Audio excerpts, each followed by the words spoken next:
These are 5 running shoe brands that are robbing you blind, and 5 that are still worth every penny. Once you strip away the marketing, the sponsorships, and the diminishing returns that kick in above a certain price. Price tags tell a story about status and technology, but the money trail tells a simpler one, and that simpler story is what this video follows from the factory floor to the box in your hallway. The first brand on the wrong side of that ledger is Nike. No company scratches the sponsorship itch harder or stitches athlete theater deeper into everyday pairings. People never race. After Nike's Vaporfly line forced the category open, a 2018 University of Colorado study led by Wouter Hoogkamer found prototype shoes lowered the energetic cost of running by about 4% on average, and later World Athletics rules, announced in January 2020, limited stack heights and banned certain multi-plate prototypes from elite competition while still letting regulated super shoes through for consumers. That gap matters because the laboratory win belongs to a thin slice of runners at race pace, while Nike's demand creation machine sells the halo as if it traveled with every lifestyle pair. When demand creation climbs in a down revenue year, you are not looking at a charity for your stride. You are looking at brand protection folded into the bill of materials you never see. Adidas is second because the marketing to research split is hard to unsee once the euros sit next to each other. Boost Foam carried a genuine technology reputation for a long stretch, and Original's fashion product still prints attractive factory-to-sticker ratios, including examples such as a Superstar near $80 retail against roughly $16 to make. That is fine if you want a street shoe. It is a different thing when the same house noise gets resold as performance necessity. With marketing and point of sale near 2.8 billion euros and research and development near 170 million, the company is not confused about which dial moves the business. You pay for that dial every time a silhouette prices as innovation theater instead of needed hardware. On is third, and the indictment is almost complimentary. Swiss-based On still holds a little under 3% of global market share, while Nike and Adidas together still own about 58% by FactSet figures cited in 2025. Yet On's growth rate has outrun both giants in multiple recent stretches. Net sales for the 3 months ended March 31st rose over 40% to 726.6 million Swiss francs, about $869 million US dollars. Bernstein Managing Director Anisha Sherman put the core driver in plain words for CNBC. The brand went after the aesthetic of the shoe, with a silhouette consumers had not seen, and that look was what opened the first big doors. Timing helped too, as Nike tightened wholesale and Adidas staggered through the end of its Kanye West partnership around On's 2021 public listing. Cloud cushioning platforms can feel fine underfoot. What you should stop buying as gospel is the idea that $160 to $180 tickets mainly reflect secret foam superiority rather than design identity and scarcity theater. If the shoe fits your gait, wear it. If the price is mostly the logo geometry and the lobby photograph, keep walking. Hoka lands fourth because hype outran the original product story. Deckers Brands bought Hoka in 2012 for about $1.1 million when brand sales sat near $3 million. Hoka later climbed to roughly $1.8 billion in fiscal 2024, and in a later reported full year to about $2.59 billion, with brand sales up nearly 16%. Max Stack cushioning solved a real comfort problem for many runners and walkers, which is why the brand earned its early following.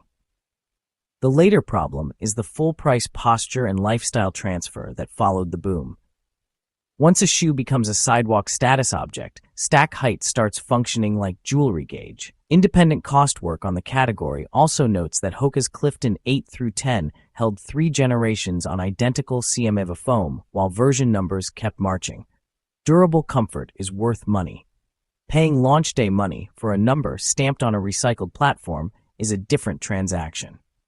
The fifth brand on the yikes list is less a single logo than a business behavior shared hardest by Nike tier houses and their closest fashion running cousins, and it shows up most cleanly in the model year clock. Across the high end of the market, roughly 60 to 70% of annual new models recycle existing midsole platforms with upper-only swaps or minor density tweaks. Nike Pegasus 37 through 40 ran 4 generations on the same React foam. Brooks Ghost Max 2 to 3 kept identical cushioning, stack, drop, and weight, changing the upper textile, then put version 2 on clearance, while version 3 held full MSRP. A flagship like the Pegasus 41 can spin 80 to 100 plus colorways a year on the same midsole tooling. Colorway work can cost $1,000 to $3,000 and a short calendar, with only about a 10 to 15% production increment per pair, which is far cheaper than inventing foam. Average selling prices in the broader running set climbed from about $117 to about $139 between 2020 and 2025, while incremental landed cost per pair rose only about $2 to $5. Psychological depreciation is the feature, not a bug. When brands stretch the taxonomy from 3 functional categories before 2017 towards 7 or more by 2024, and when the performance market roughly doubled from about 9 billion toward 20 billion, while the U.S. runner population stayed near 50 million, the industry is teaching you to buy a closet, not a tool. A 1,300-mile runner going from one pair near $390 a year to a 5-shoe rotation near $750 is almost a 2 times revenue event for the sellers. Carbon racers alone drive a huge slice of that multiplier. That is the 5th robbery, the manufactured need for more boxes. Before the other half of the list arrives, if this breakdown is already saving you from an impulse cart, hit like and subscribe so the next one reaches you when the next round of launch noise starts. Now the 5 worth every penny, judged the same way by how cleanly price tracks function instead of theater. Brooks earns the first honest seat because it still behaves like a running company more than a billboard company. The Ghost line and Ghost Max platform show up year after year in daily trainer conversations for soft rides, wide protectiveness, and stability that does not require a fashion alibi. When Ghost Max 2 and 3 shared identical sole geometry and differed mainly in textile, that fact is annoying as a full-price pitch, but it also proves the opposite buying move. Catch the prior version at 20 to 30% off in months 9 through 12 of the MAP cycle, after strict full-price enforcement in the first half year, and you often get yesterday's identical platform without paying for the new hang tag.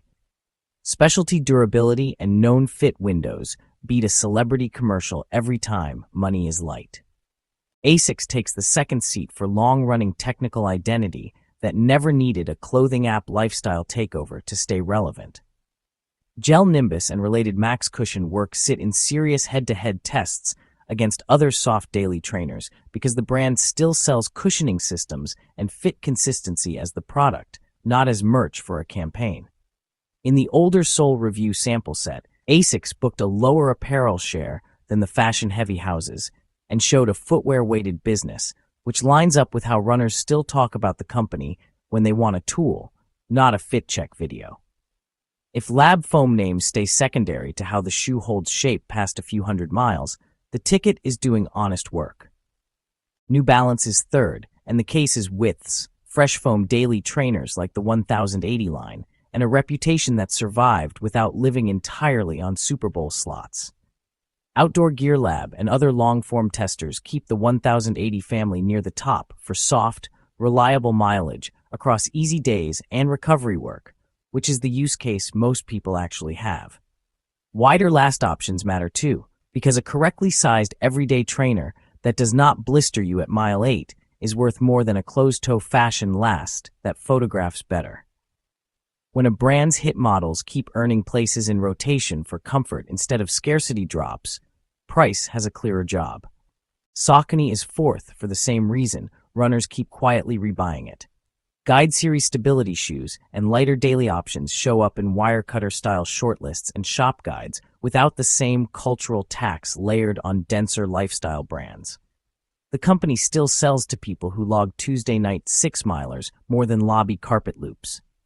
Value here is not cheap. Value is a shoe that finishes its miles without forcing a second purchase for identity maintenance. Altra closes the worth it set because the product angle is structural rather than seasonal. Foot-shaped toe boxes and zero-drop geometry are either what your body wants or they are not, and that binary leaves less room for fog machine pricing. Specialty geometry that solves a gait preference is a clean transaction. You are paying for a design stance you can feel in the first minute, not a resemblance to a marathon billboard. Brands that stay weird on purpose tend to stay cheaper to trust because the weirdness has to work or the pair sits unworn. The brands that treat you better are the ones still keyed to fit windows, durable daily foam, and design choices you can feel without a commercial. Brooks, ASICS, New Balance, Saucony, and Altra each leave more of the receipt attached to the shoe instead of the spectacle around it. None of them are charities, and none of them escape the 4 to 5 times factory-to-retail shape of the category. They simply give you a cleaner shot at paying for miles, width, and cushioning you will actually use. If this helped you separate marketing budget from midsole budget, like the video, subscribe for more gear money breakdowns, and leave a comment with the last pair you bought and what you actually paid after discounts. The comment that names the real street price helps the next runner more than another launch day unboxing ever will.